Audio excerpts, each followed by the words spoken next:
Guys welcome back to my mini blog. তো তোমরা সবাই কেমন আছো?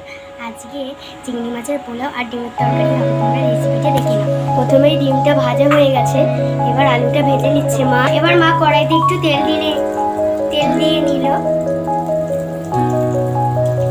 দেখো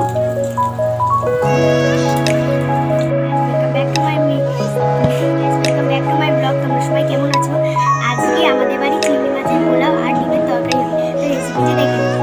প্রথমে ডিম ভাজাটা হয়ে গেছে, এই যে আলু ভাজা, আর এখানে মশলাটা কষিয়ে নিচ্ছে।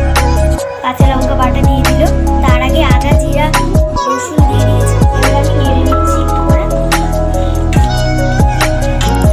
যতক্ষণ তেল ছেড়ে দেয় ততক্ষণ নাড়তে হবে। এদিকে এসে দেখি ঠাম্মা নারকেল কুচিয়ে নিচ্ছে। এখানে আমার চালটা ভিজিয়ে নিচ্ছে। এদিকে ঠাম্মা কিছুটা নারকেল পানি করে দিচ্ছে। ঠাম্মা এবার পোলাওর জন্য কিছুটা আলু কেটে নিল।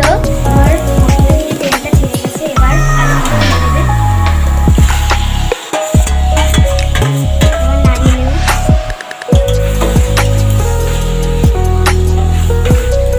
মা একটু জল গরম করে দিয়ে দিচ্ছে। মা কড়াইতে আলু ভাজার জন্য কড়াইতে তেল নিয়ে নিল। একটু চিংড়ি ভেজে নিয়েছি, একটু হলুদ দিয়ে নাড়িয়ে নিল ভালো করে। মা ডিমগুলোকে ছেড়ে দিচ্ছে এক এক করে। ছাড়া হয়ে গেছে। এবার ডিমের ঝোলটা নামানো হয়ে গেছে। এবার চালের মধ্যে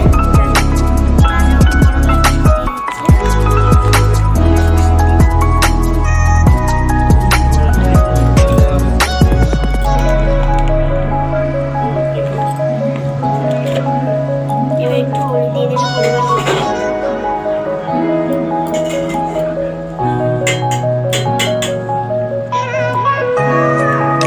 চালটাকে মাখিয়ে নেবে। এবার একটুখানি মা নুন দিয়ে দেবে পরিমাণ মতো।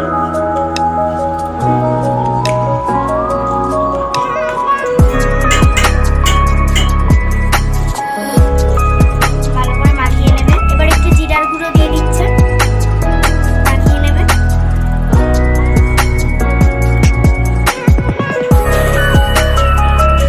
এবার পরিমাণ মতো জিরের গুঁড়ো দিয়ে দিল। এবার পরিমাণ মতো লঙ্কার গুঁড়ো দিয়ে দিল। এবার পরিমাণ মতো চিনি দিয়ে দেবে। দিয়ে গরম করে নিল। এবার তেজপাতা দিয়ে দিল। এবার চালটা ঢেলে দেবে।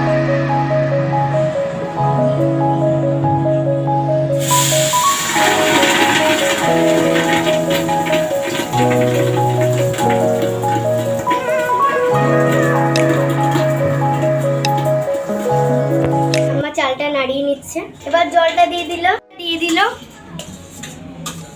এবার নারকেলটা দিয়ে দিচ্ছে পরিমাণ মতন। এবার চিংড়ি মাছ দিয়ে দিল। এবার বাদামটা দিয়ে দেবে। এই যে গরম মশলা আর ঘি এটা দেবে। এবার পিসি ঘিটা দিয়ে দিল।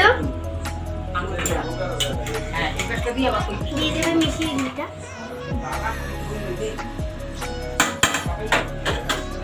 এই যে নামানো হয়ে গেছে, এখন ঢেলে দেবে পিসি। এই যে ঢালছে, ঢালা হয়ে গেছে। এবার খেয়ে দেখে নেবো কেমন হয়েছে। খেয়ে নি। খুবই ভালো হয়েছে, তোমরা বাড়িতে ট্রাই করে দেখতে পারো।